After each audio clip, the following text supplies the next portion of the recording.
কেমন আছো সবাই? আবার চলে এসেছি নতুন আর একটা ব্লগ নিয়ে। তোমরা দেখে হয়তো ভাবছো আজকের ব্লগটা আবার কী নিয়ে হবে।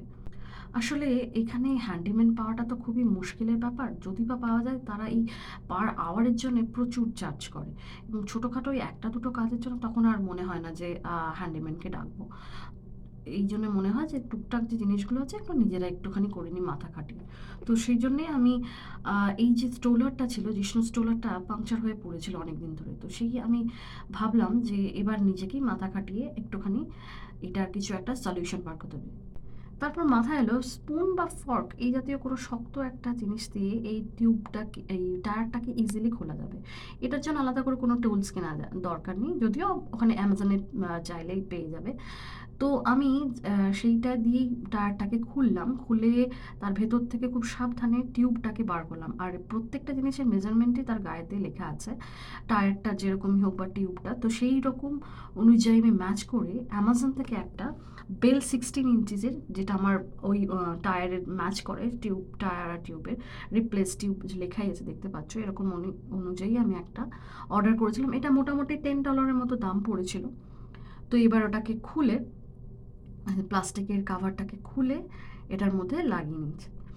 এইবারে এটাকে দেখলাম যে খুব একটা বেশি ডিফারেন্স, জাস্ট একটুখানি হয়তো বড়, খুব একটা বেশি যেহেতু বড় ছিল না সেজন্য খুব একটা অসুবিধা হয়নি। এরপরে নেক্সট স্টেপটা হচ্ছে যেটা, সেটা হচ্ছে একটুখানি পাম্প দিয়ে নিতে হবে, তাহলে ভেতরে এটা একটু সেট করা যাবে। সেই জন্য একটুখানি পাম্প দিয়ে নিয়ে এই টিউবটাকে আস্তে আস্তে করে ফর্কের সাহায্যে ভেতরে জায়গাটা একটু বড় করে, একটু ধরে ধরে, একটু সময় লাগবে। তো সেরকম অনুযায়ী টাইম নিয়ে এটাকে ভেতরে সেট করে নিতে হবে। আর খেয়াল রাখতে হবে যে ভেতরের যে জায়গাটা আছে, যেখান থেকে টিউবের মুখটা, মানে যেখান দিয়ে আমি পাম্প দেবো, সেই জায়গাটা যাতে ঠিকঠাকভাবে বসে।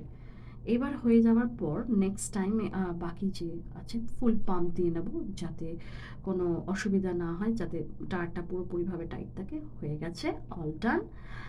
ব্যাস, এরপরে এই ক্যাপটা দিয়ে লাগিয়ে দিলাম, ব্যাস আমার স্টোলার রেডি। শুধুমাত্র এই ফগ দিয়ে ব্যাপারটা খুব ইজিলি ভাবে করে নিয়েছি। আর একটু অসুবিধা হয়েছিল যেহেতু আমার নেল এক্সটেনশন করা ছিল সেই জন্য। ওকে, অল ডান। সো ওটার সাথে সাথেই আমি রান্নাও করছিলাম। তো আমি বানিয়েছিলাম পানির দো পেঁয়াজা। তো এখন আমি তোমাদের সাথে সেই পানির দো পেঁয়াজের রেসিপি শেয়ার করব।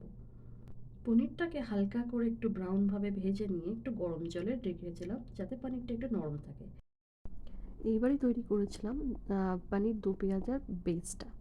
তো আমি আমার একজন খুব পছন্দের শেফ রণবীরের একটা ইউটিউব ভিডিও থেকে আমি এটা ইন্সপায়ার হয়ে আমি পানির দো পেঁয়াজার রেসিপিটা বানিয়েছিলাম। তো তোমরা ইজিলি ওখানে ইউটিউবে গিয়ে যদি শেফ রণবীরের তোমার পানির দো পেঁয়াজা টাইপ করো, তুমি দেখতেই পাবে, একদম সবার আগেই চলে আসবে যে ধাবা স্টাইল পানির দো পেঁয়াজা। তো আমি ওখান থেকেই দেখে করেছিলাম। আমার বেসটা আমি সেই রকমভাবে তৈরি করে নিয়ে এখন আমি হালকা করে ফ্রাই করে রাখা, ব্রাউন করে যে পনিরগুলো ছিল সেটা ওর মধ্যে দিয়ে দিলাম। এবার দিয়ে দিয়ে কিছুটা এটাকে একটুখানি আমি নাড়াচাড়া করে নেব। আর তারপর এর মধ্যে প্রয়োজন মতো আর একটুখানি নুন, চিনি, আর যদি একটু বেশি লঙ্কার দরকার পড়ে তো একটুখানি গ্রেভিটাকে একটুখানি টেস্ট করে নিয়ে তার মধ্যে বাকি সেই জিনিসগুলো স্বাদ মতো মিশিয়ে দেবো।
এরপর ভালো করে মিশিয়ে নেওয়ার পর এবার ঢাকনা দিয়ে এটাকে কিছুক্ষণের জন্যে রেখে দিতে হবে।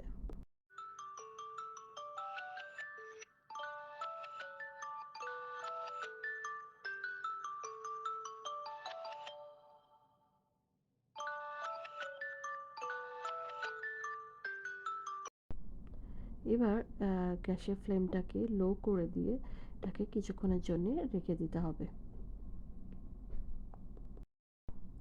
একদমই এটা খুবই লো হিটে মধ্যে রান্নাটাকে করতে হবে। এরপর একটুখানি প্রায় 5 থেকে 10 মিনিট রেখে দিতে হবে।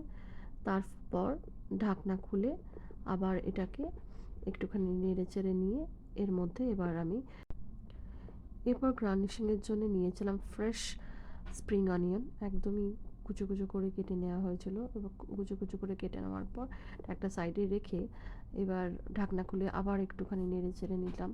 নেড়ে চেড়ে নেওয়ার পর একটুখানি নুনের প্রয়োজন মনে হয়েছিল, তো সেই জন্যে একটুখানি নুন অ্যাড করছিলাম। নুন অ্যাড করার পর তার মধ্যে আবার একটুখানি মিষ্টিও একটুখানি অ্যাড করলাম, যাতে স্বাদটা একটু ব্যালেন্স থাকে।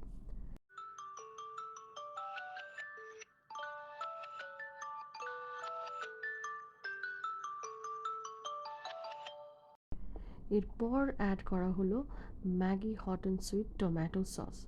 এটাতে টেস্টটা আরেকটু ভালো হবে। এবার এটা ঢালার পর আরেকটুখানি নেড়ে চেড়ে নেওয়া হলো, যাতে সসটা পুরোপুরিভাবে গ্রেভিটার মধ্যে মিশে যায় এবং তাহলে জিনিসটা খেতে আরও খুব সুন্দর লাগবে। এভাবে পুরোপুরিভাবে ভালো করে নেড়ে নেওয়া হলো।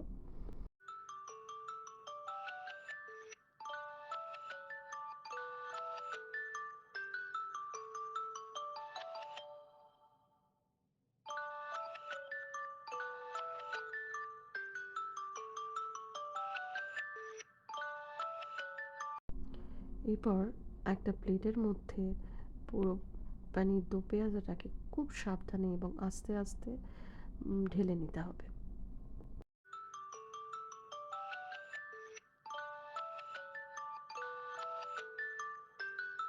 এইবারে সব থেকে শেষের ব্যাপার, কুচো কুচো করে যে আমরা পেঁয়াজ কলিটা কেটে রেখেছিলাম সেটা এভাবে সব শেষে প্লেটের ওপরে ছড়িয়ে দিলেই, এভাবে গার্নিশ করে দিলেই রেডি আমাদের পানির দো পেঁয়াজা, একদম রেডি টু সার্ভ। খুব একটা কঠিনকর কিছু রান্না নয়, শুধুমাত্র একটু আগে যে জিনিসপত্রগুলো লাগবে সেগুলো একটু আগে কেটে নিয়ে রাখলেই বাকি রান্নাটা খুবই ইজি এবং খুবই কম সময়ের মধ্যে হয়ে যাবে। তো এটা তোমরাও বাড়িতে ট্রাই করো এবং জানিও তোমাদের কেমন লাগলো। সবাই খুব ভালো থেকো, খুব আনন্দে থেকো। দেখা হবে তোমাদের সাথে আবার একটা নতুন ব্লগে। হয়তো এখন খুব বেশি সময়ে খুব র্যান্ডম অত ব্লগ করা হচ্ছে না, চেষ্টা করব খুব তাড়াতাড়ি নতুন আর একটা ব্লগ নিয়ে ফিরে আসার। টাটা, সবাই ভালো থেকো।